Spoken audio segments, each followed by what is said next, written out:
activities and ideas for your live online tarot group. There are lots of tarot groups online, on Facebook and on other platforms. But what if you've been running a local group which now can't get together because of social distancing and self-isolation?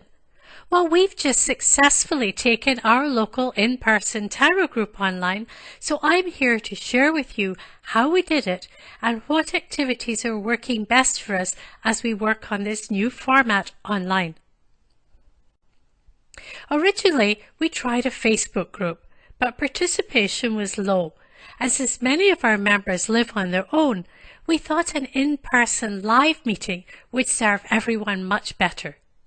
We decided to use Zoom. Now Skype, Google Duo, WhatsApp, etc., they would work too, but we happened to have chosen Zoom. We just followed the instructions that Zoom offers to get set up on the platform. It's easy and the instructions are very easy to follow. If you're the organizer, then you can schedule a meeting. You just choose your time and date and copy the link that's offered. Now I choose to send out the link to everybody by email, and I also post it on our private Facebook group. And at the scheduled time, everyone just clicks on the link and we're all on Zoom together. It's that simple. You need to download the app, but everybody who attends doesn't really need it unless they want to. Zoom normally gives 40 minutes on a free account.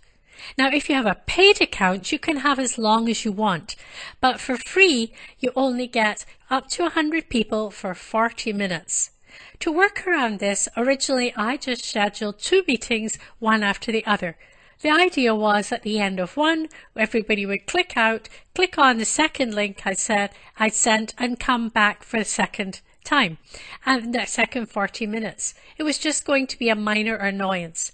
However, for now, Zoom is giving extended time periods for their meetings while everyone's self-isolating at home. So we haven't had to use our second meeting format so far.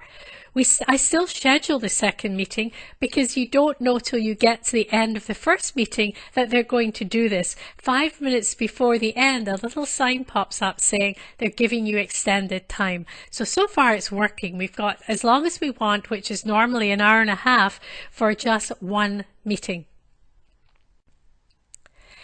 When we're on Zoom, we ask everyone to mute themselves if they're not actually speaking.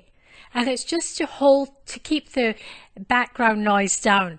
However, I also tell them that if they hold down the space bar, it works really well to unmute just for a short comment. So if you're not talking a lot, you're just going to give a short comment, you hold down the space bar, say what you've got to say, and then move on. So now you're all on Zoom. What to do next?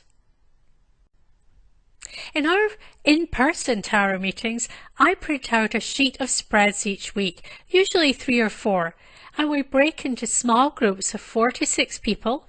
We generally have about 12 to 16 people in total, and each person chooses a spread from the sheet, draws their cards, reads them, and then everyone else in the small group offers their opinions. We go around the table as often as we have time for. Usually everyone does 2 or 3 spreads in the 90-minute meeting. We mix the members up so everyone gets to be in a small group with everyone else over the few weeks. So how can we adapt that to an online meeting?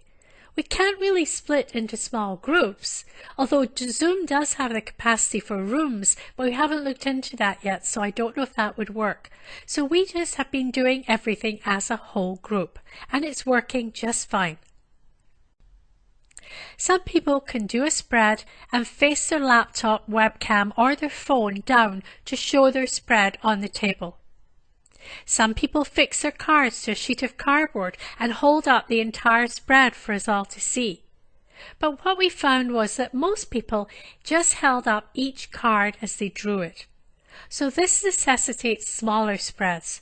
It's really hard to remember what cards came before by the time you get to the end of an 11-card spread.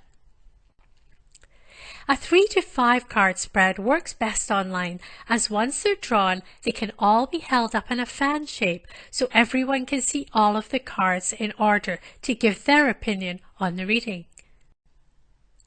Other activities we've been doing include someone asking a question of the cards, drawing one card and saying how they see it as answer to their question. Then in turn, several other people in the group draw a card to answer the same question for the first person. Not everyone, just some people. It'd take too long if everybody did it.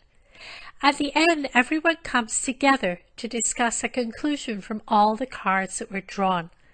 Then it's the next person's turn to either do the spread or draw one card and ask the question, and it all begins again.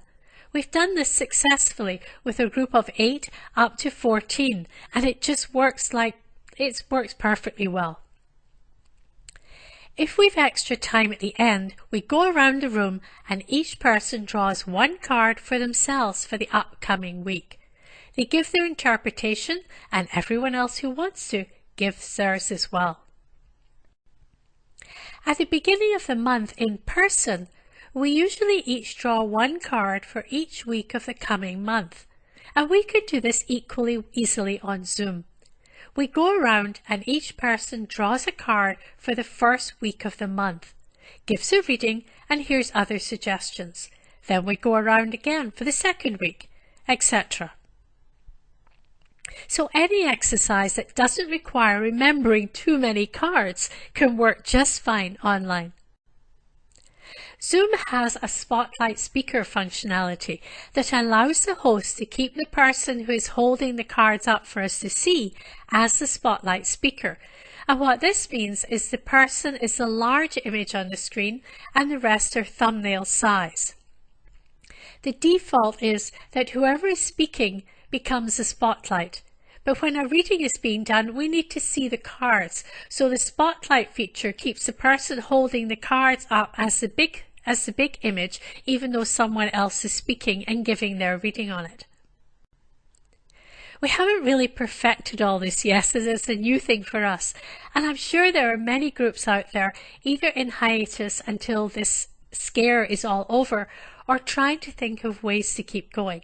So I hope our venture into video conferencing for meetups or any other local meetings will give you ideas and help you get your social life back on track.